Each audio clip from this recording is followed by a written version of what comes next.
Bonjour, bonjour et bienvenue sur le plateau de Batijournal TV. Nous sommes sur la Wood Arena, Eurobois, excusez-moi, Eurobois 2026. Et avec mes deux invités, nous allons parler lumière, nous allons parler ambiance lumière. Avec moi pour en parler, Émilie Chaussy. Émilie, bonjour.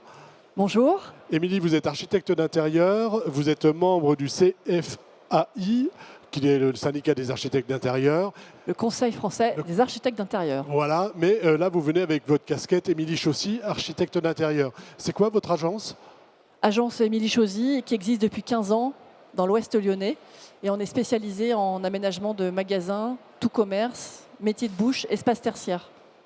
Donc vous avez besoin de lumière. Et ça tombe bien parce qu'à côté de vous, on a Thierry Jacob. Bonjour Thierry. Bonjour. Thierry, vous êtes responsable d'une unité qui s'appelle Light. Vous allez me le dire parce que je l'ai mal écrit. Light et Scénarii Concept. Light et Scénarii Concept. Qu'est-ce que c'est, ça, Light et Scénarii Concept? Concept? De conception lumière. De conception de lumière, vous intervenez sur quel type de projet, partout? Donc en fait, la conception lumière, si j'ai envie de dire, oui, alors on intervient effectivement sur la région Rhône-Alpes, mais au-delà. Et la conception lumière, j'ai coutume de dire que je suis un peu comme un sculpteur, mais mon matériau, c'est la lumière. Voilà. On va voir comment vous faites. Mais avant d'aller un peu plus loin, j'aimerais que vous me disiez, quand je parle d'ambiance lumière, c'est quoi une ambiance lumière? Eh ben, une ambiance lumière, c'est justement ce qui est important. C'est comme ça qu'on se sent bien dans un lieu. Un tout petit peu plus votre Une ambiance lumière, c'est comme ça qu'on se sent bien dans un lieu ou pas.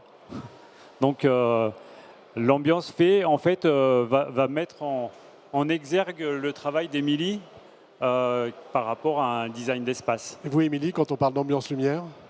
L'ambiance lumière, pour moi, elle est essentielle parce qu'elle met en valeur des choses, elle sculpte, elle souligne. Et dans un espace, elle crée de l'émotion. Et effectivement, quand on a un lieu qui est plat, il n'y a pas de contraste, il n'y a pas de relief. Et l'objectif d'une collaboration, c'est justement dans le dessin, de pouvoir mettre en valeur, par la lumière, notre dessin. C'est la lumière qui apporte le contraste. On est bien là? Après, en ambiance lumière? Chaque lumière a une fonction, un éclairage fonctionnel. Effectivement, moi, quand je vais à la découverte d'un projet, donc par rapport à l'architecte d'intérieur ou par rapport au client final, l'idée, c'est effectivement d'abord de découvrir quel est son besoin et quel message est porté par le maître d'œuvre, par le client final. Et du coup, après, effectivement, on va pouvoir créer une ambiance qui va répondre aux besoins. Alors, on va voir, on va faire défiler ce que c'est finalement un ambianceur lumière et comment vous travaillez ensemble, parce que je vois que vous travaillez ensemble. Et Thierry, vous allez d'abord nous parler du métier, nous dire ce que c'est que ce métier, et puis vous réagirez par rapport à vos besoins à vous. Je voulais juste réagir sur cette slide, puisqu'on est dans le salon Eurobois. Et ça, c'est un magasin qui est le magasin Chamois Sport à Méribel que j'ai fait avec un agenceur de Chambéry. Donc, on est dans le métier du bois. C'est voilà, le clin d'œil. Voilà, on est parce que le bois, ça accroche bien la lumière. Le bois est effectivement un matériau de couleur chaude et qui, bien éclairé, va créer une belle ambiance. Alors, allons-y sur le métier. Parlez-moi de votre métier. Alors, le métier du design lumière, c'est un métier où on va justement, alors moi je ne vais pas dessiner un luminaire, je vais plutôt dessiner une ambiance. Je ne vais pas choisir un luminaire, mais imaginer une ambiance pour mettre en valeur en fait l'agencement qui a été imaginé par l'architecte d'intérieur ou par le client. Et pour ça, je vais prendre différents faisceaux lumineux et pour justement adapter, à faire des contrastes, comme disait Émilie, et puis pouvoir créer une ambiance, faire des focus sur des choses spécifiques et avoir un éclairage fonctionnel aussi pour effectivement le besoin des utilisateurs. Ce rapport métier, pour vous, il est important? Très important parce que dans un projet d'aménagement, on a le travail de conception. Donc il y a le côté créatif, on travaille les volumes, les circulations, les couleurs, les matières, et tout ça doit être sublimé par la lumière. Et à côté de ça, on a le côté fonctionnel, c'est-à-dire que on a Un fleuriste, un restaurateur, il faut qu'il voit ce qu'il fait. Quand on est dans un espace de bien-être, en même temps, on a un client qui doit se sentir bien dans une ambiance douce, et on a le client, lui, qui doit voir ce qu'il fait. Donc ce côté fonctionnel, il est aussi très important. Il faut arriver à doser entre ce qu'on souligne avec la lumière, ce qu'on met en valeur, et en même temps, ce qui va fonctionner dans un espace d'usage. C'est pour ça que Thierry apporte, lui, son œil d'expert sur tous ces sujets d'esthétique, de design, et qu'est-ce qui va être décoratif, qu'est-ce qui va être technique. Est-ce on crée des éléments encastrés, pas encastrés? Est-ce qu'on utilise la lumière dans les meubles, dans les plafonds, dans les murs, etc. Est-ce que travailler l'ambiance lumière, excusez-moi, puis je vous laisse continuer après, c'est travailler sur d'abord bien voir? Absolument. Bien voir, et aussi, comme c'est écrit sur la diapo, bien-être et l'expérience justement de celui qui est dans l'espace, puisque bien voir, ça veut dire un éclairage fonctionnel, mais aussi une appréhension de l'espace qui soit la plus agréable possible et la plus utile possible.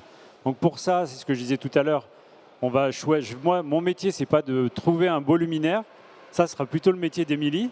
Moi, par contre, mon métier, ça sera de créer la bonne ambiance pour que les gens se sentent bien, confortablement installés. Et comme disait Émilie, d'avoir la bonne quantité de lumière, parce que souvent, les gens se plaignent de ne pas avoir assez. Et du coup, d'avoir la bonne quantité de lumière, de créer les bons contrastes. Ici, on a l'exemple d'une chapelle, d'une église où on était vraiment loin. Et l'idée, c'était vraiment de ne pas aplatir, mais de pouvoir faire des focus sur les différents éléments.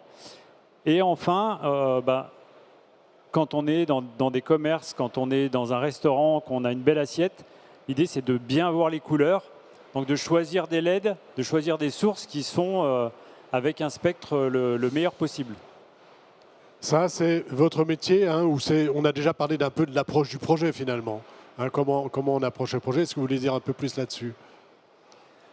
L'approche du projet, donc c'est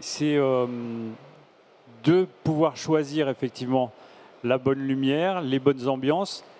Mais une chose qui est vraiment à cœur pour moi, c'est de pouvoir mettre une source. Pour moi, le luminaire en tant que tel doit se faire oublier. Ce qu'on doit sentir, c'est l'ambiance, c'est l'éclairage fonctionnel. Et on verra. C'est ce que vous appelez le design lumière et le design d'espace, c'est ça? C'est ça, le design lumière qui fait que les luminaires, même allumés, à la limite, on ne les voit pas. Ce qu'on perçoit, c'est l'ambiance pour se sentir le mieux possible. Et c'est vrai que dans un commerce, on voit sur les photos, on n'éclaire pas une fleur comme on éclaire une viande pour un boucher ou qu'on éclaire un vêtement. Quand on va chez le coiffeur, tout ce travail de couleur que nous, on a dans notre projet de conception et que le produit qui est en vente, forcément, le concepteur lumière, lui, va doser la bonne puissance, la bonne teinte pour justement sublimer et qu'on ne se retrouve pas avec un vêtement kaki alors qu'il est marron. Voilà, on va faire une petite expérience. Dites-moi comment vous traitez un commerce de bouche, par exemple, hein, on va prendre un boucher, et comment vous traitez le caviste qu'on voit ici. Est-ce qu'il faut des lumières chaudes, des lumières froides? Expliquez-nous un petit peu tout ce travail qu'on fait pour nous qui sommes des néophytes. Pour des commerces, effectivement, on va travailler l'aspect, la quantité de lumière, justement, pour que les produits soient bien vus par la clientèle, soit que le regard soit attiré par le produit. Aussi pour que le client qui passe dans la rue puisse être attiré pour rentrer dans un commerce. Donc il faut en général beaucoup de lumière. Mais la difficulté, c'est effectivement de la répartir comme il faut. C'est-à-dire qu'on puisse créer des contrastes suffisamment nuancés pour que les produits soient bien mis en valeur avec les bonnes couleurs et la bonne température de couleur pour que les couleurs ressortent de façon les plus chaleureuses possible. Quand vous parlez de température couleur, vous parlez de quoi? Quand je parle de température de couleur, c'est-à-dire qu'on peut créer des ambiances chaudes, comme on va créer dans un chalet par exemple, si on a un projet de chalet en bois, on va pouvoir créer des ambiances chaudes et à l'inverse, on va pouvoir aussi avoir des spectres complètement différents je voulais venir aussi au fait que, avec la technologie LED aujourd'hui, on est dans l'économie numérique. Et du coup, la technologie évolue sans arrêt. Et là, viennent de sortir des luminaires où la température de couleur s'adapte automatiquement à la couleur de l'objet à éclairer. C'est optimisé. Je veux ça pour chez moi, parce qu'avec les LED, c'est compliqué hein, quand on n'y connaît rien. Dites-moi tout sur justement ce travail que vous faites entre le design de l'espace et le design de lumière. Comment vous travaillez ensemble là, sur ces deux aspects? Alors, nous, à l'agence, on a d'abord notre projet et la conception du projet qu'on a étudié avec notre client. Et ensuite, quand on travaille ensemble, on va expliquer à Thierry tout ce qu'on a travaillé, c'est-à-dire nos volumes, ce qu'on souhaite mettre en valeur, est-ce qu'il y a des produits à mettre en vente, est-ce qu'on est dans une ambiance plutôt de restauration ou de travail, et s'il y a des espaces de réunion, s'il y a des espaces qui doivent être très éclairés parce qu'on est dans un laboratoire ou une cuisine de restaurant. Donc on lui explique vraiment toute la démarche du projet, en insistant des fois sur certains éléments, parce qu'on a envie, nous, architectes d'intérieur, de souligner certaines choses. Un bar, un matériau, un décor mural qu'on a mis en avant, un tableau d'artiste qui fait partie du projet et de l'aménagement décoratif. Et tous ces éléments-là, il en a besoin, lui, il a besoin de ce cahier des charges pour travailler. Et il y a aussi tout le côté variation de lumière. C'est-à-dire que quand vous êtes dans un restaurant, le matin, le midi, le soir, l'ambiance lumière n'est pas la même, et on le travaille dans le résidentiel aussi. On n'a pas les mêmes envies, les mêmes besoins. Le soir, on aime bien, après une journée un peu compliquée, avoir une ambiance plus douce. Et c'est là que Thierry aborde ce sujet de variation et d'éclairage d'immeubles pour qu'on puisse, dans un restaurant, chez soi, ou dans des lieux qui ont besoin de jouer sur l'intensité de la lumière, dans des espaces de réunion, quand on a des télés, des écrans, et à un moment donné, le jour peut gêner. Comment la lumière artificielle va nous aider à y voir plus clair, et ça, c'est le travail de Thierry. Vous parlez de lumière vivante. Qu'est-ce que c'est que la lumière vivante? Eh ben, comme dit Émilie, le fait de... Voilà, sur cette slide, on va modéliser en fait le projet en 3D avec une version jour, une version nuit pour que le client puisse se projeter en fait. Et on va pouvoir faire des allumages sur de la décoration au mur pour créer une ambiance, pouvoir doser l'éclairage fonctionnel par rapport à l'éclairage architectural décoratif. Donc tout ça, ça permet justement de pouvoir avoir plusieurs espaces dans un même espace. Et par exemple, pour un restaurant, on n'y va pas avec le même état d'esprit le midi et le soir. Donc le soir, on a envie que ça soit beaucoup plus cocoon que le midi. Donc on va jouer avec la domotique lumière sur le fait de baisser les ambiances, de scénographier un petit peu la scène qui doit être beaucoup plus dynamique le midi. Même s'il y a de l'éclairage naturel, on va mettre plus d'éclairage artificiel. Le soir, on va justement pouvoir doser avec des luminaires très basse luminance, quelque chose beaucoup plus féerique. De plus intime. De plus intime, ouais, c'est ça. C'est vrai qu'il arrive à se projeter aussi, parce que la lumière est impalpable, c'est un ressenti qu'on a dans l'espace, mais quand il faut expliquer un projet sur mesure, avec une lumière sur mesure, là c'est là que Thierry nous apporte un coup de pouce, oui, parce qu'en 3D... de voir comment les choses se passent. Là sur l'image notamment, on voit beaucoup de lumière naturelle. Comment vous gérez lumière artificielle et lumière naturelle? Moi je parle beaucoup avec des architectes, alors pas d'architectes d'intérieur, hein, mais on va dire d'extérieur. Qui travaillent beaucoup sur la lumière naturelle, qui veulent amener de la lumière naturelle à l'intérieur des locaux. Et j'ai entendu là tout à l'heure que vous mettiez beaucoup de lumière artificielle pour contrer peut-être la lumière naturelle. Comment se joue, comment on fait le lien lumière naturelle, lumière artificielle, sachant qu'il y a un aspect énergie aussi lorsqu'on fait rentrer de la lumière naturelle? Alors c'est pas pour contrer, je pense. Je pense que tu allais répondre la même chose. J'ai peut-être pas dit le bon mot. Hein. En fait, on a des sujets, la miroiterie, quand on est à l'extérieur, apporte du reflet. Vous êtes à l'extérieur sur le trottoir d'en face, vous avez un commerce en face de vous, en fait, vous avez du mal à voir ce qui se passe dedans. L'objectif, c'est que la lumière, elle puisse faire rentrer le client pour qu'il aille acheter à l'intérieur. Là, on part d'un commerce qui vend du produit. Donc forcément, on est obligé d'utiliser de la lumière artificielle pour casser un petit peu Pour avoir de la transparence. la transparence, mais dans un sens, quand on est à l'intérieur, bien sûr, la lumière naturelle, elle est importante. C'est ce qui fait vivre un espace. Et même nous, en architecture d'intérieur, le travail avec l'extérieur est très important. Mais de temps en temps, sur des sujets précis, ou quand on est dans des espaces de réunion, de travail, il faut qu'on arrive à doser. Est-ce qu'on va pas mettre des stores, on va pas mettre des films adhésifs qui vont nous opacifier la vitre, parce qu'on veut garder la vue vers l'extérieur, mais en même temps, on veut qu'on nous voit. Ou alors, on veut qu'on nous voit pas. Donc, c'est là que le professionnel apporte sa petite touche. Je pourrais compléter en disant que la démarche, comme ça vient d'être dit, pour un commerce, on va augmenter le niveau de lumière pour être vu de l'extérieur, pour éviter effectivement d'avoir ce phénomène de reflet et qu'on puisse voir à l'intérieur du commerce. Donc on va augmenter la journée. À l'inverse, sur du tertiaire, effectivement, par rapport aux économies d'énergie dont vous parliez, on va mettre des capteurs de luminosité, des capteurs de présence, qui fait que s'il y a beaucoup de lumière naturelle, les luminaires vont baisser et voire s'éteindre parce que la lumière naturelle suffit. Aujourd'hui, une belle lumière, on va dire, s'accompagne forcément d'une gestion un peu automatisée. Ça contribue énormément à l'expérience utilisateur, effectivement, que ça soit d'un point de vue fonctionnel ou que ça soit d'un point de vue ambiance. On parlait aussi de LED tout à l'heure. Vous êtes friand de nouveautés, j'imagine, dans votre métier. On en est où aujourd'hui avec les LED ? Alors aujourd'hui, la LED, depuis qu'on est arrivé sur la technologie LED, on est dans une technologie numérique, ce qui fait que c'est une technologie qui évolue très vite. Une lampe à incandescence qu'on avait l'habitude, une lampe halogène qu'on avait l'habitude d'utiliser avant l'arrivée de la LED, on était sur à peu près, je vais parler un tout petit peu technique, on était sur 10 ou 20 lumens par watt.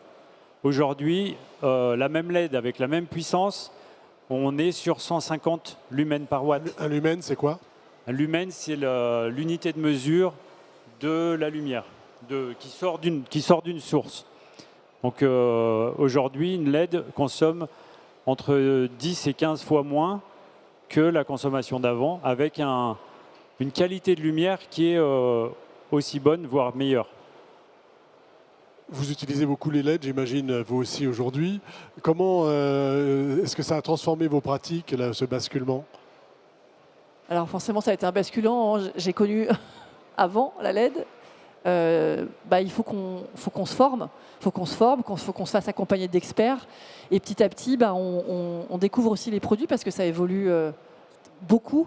Et c'est pour ça qu'on a beaucoup de fournisseurs d'éclairage et d'éclairagistes qui nous accompagnent et qui nous montrent, comme les nouveaux matériaux innovants, parce qu'il faut qu'on soit toujours à l'affût de ce qui se passe. En tant qu'architecte d'intérieur, il faut qu'on propose à nos clients tous ces nouveaux produits et ce qu'ils peuvent les apporter. Donc il faut que notre réseau nous aide à être bien formés. En termes, ce que je peux rajouter par rapport à la technologie LED, c'est qu'on est sur du semi-conducteur, donc on est sur une technologie électronique très miniaturisée, ce qui fait qu'aujourd'hui, on peut aussi prévoir des tout petits luminaires qui éclairent beaucoup. On parle du commerce, mais on peut aussi très bien parler du résidentiel. Des tout petits spots de plus en plus miniaturisés qui éclairent très très bien et qui viennent en fait s'oublier dans le décor. Et ça, c'est très intéressant pour un lighting designer et une designer d'espace. On doit oublier la source. On ne doit pas voir la source. Moi, c'est comme ça que j'aime créer des ambiances. Parce que souvent, les gens, vous en parliez tout à l'heure, souvent on trouve qu'on n'a pas la bonne quantité de lumière. Donc ça, c'est déjà un point. Et le deuxième point, moi qui est récurrent, c'est que les gens se plaignent d'avoir des sources qui sont éblouissantes. Et du coup, l'idée, c'est d'arriver dans un lieu où on n'est absolument pas ébloui, mais très bien éclairé. Pas simple. On a fait un bon petit tour d'horizon. Est-ce qu'il y a quelque chose qu'on a oublié, qu'on n'a pas dit et qui vous semble important de dire ? Alors, oui, sur justement cette fameuse technologie, aujourd'hui, tous les fabricants de luminaires proposent des fichiers numériques de leurs produits, enfin de leurs luminaires, avec la courbe de lumière que nous, Lighting Designer, on va intégrer dans nos fichiers 3D. Donc le client, on va l'emmener avec la modélisation 3D de l'architecte ou des choses qu'on fait. Voilà, c'est exactement cette slide-là où on va avoir la modélisation 3D. On emmène en fait notre punchline, c'est de dire on vous emmène dès la phase projet chez vous avec la vraie lumière. C'est-à-dire que entre la 3D et le réalisé, le client a quelque chose de similaire. Donc dès la phase projet, en fait, on peut valider des choix. On peut voir à quoi ça ressemblera. C'est ça. Expliquez-nous ce qui se passe au milieu là. Et ce qui se passe au milieu, en fait, c'est la répartition, c'est la même vision, mais en répartition lumineuse. C'est-à-dire que les différentes couleurs vont être la différente quantité de lumière que nous, professionnels, on est capable d'analyser pour avoir la juste lumière au final lors de la réalisation. L'avantage, c'est de pouvoir montrer avant, c'est ça? C'est ça, et comme vous le voyez, le travail de l'ombre et de la lumière est important. Il faut de l'ombre pour créer une ambiance et une âme au lieu. C'est-à-dire que si tous vos éclairages sont pas bien quantifiés et que vous en mettez de partout et que vous n'avez pas travaillé sur la puissance, la gestion des focus, etc., bah, ça va être plat, très plat. Alors que dès qu'il y a un travail précis et que l'ombre est là, bah, tout de suite, on ressent, ça crée de l'émotion, comme je disais tout à l'heure. On aurait dû parler de cette émission Ombre et Lumière alors. Oui, c'est exactement ça. Voilà, c'est comment on joue avec l'ombre et la lumière, avec la lumière naturelle. Autre chose? On a fait un bon tour d'horizon. C'est une passion. C'est une passion. Vous allez venir chez moi, j'ai des soucis avec la lumière. Merci. Oui. Et autre chose, c'est qu'effectivement, en ce qui me concerne, on parlait de conception, mais il y a toute une partie aussi de formation qu'on développe de plus en plus parce que c'est aussi très technique pour obtenir ce genre de résultats. Question bête, où est-ce qu'on apprend ce métier? Alors on l'apprend, il y a une fac à Lyon qui est spécifique pour ça. Sinon, par des formations pour adultes, enfin formation pour les architectes d'intérieur. Voilà. Alors, si moi je suis aussi professeur sur des écoles d'archi d'intérieur, justement pour la partie lumière. Pour la partie lumière, hein. Ça marche. L'archi d'intérieur fonctionne avec, on ne dit pas éclairagiste, on dit concepteur lumière. Aussi éclairagiste. Bon, bah écoutez, merci. Merci d'être venu sur le plateau de Batijournal TV, donc nous parler d'ambiance lumineuse, d'ombre et de lumière. Une émission, un petit temps d'échange à retrouver comme tous ceux que nous enregistrons ici sur notre site internet Batijournal TV et sur les sites de nos partenaires Eurobois 2026 et le magazine Woodsurfer. Merci à vous. Merci beaucoup. Et vous pouvez les applaudir.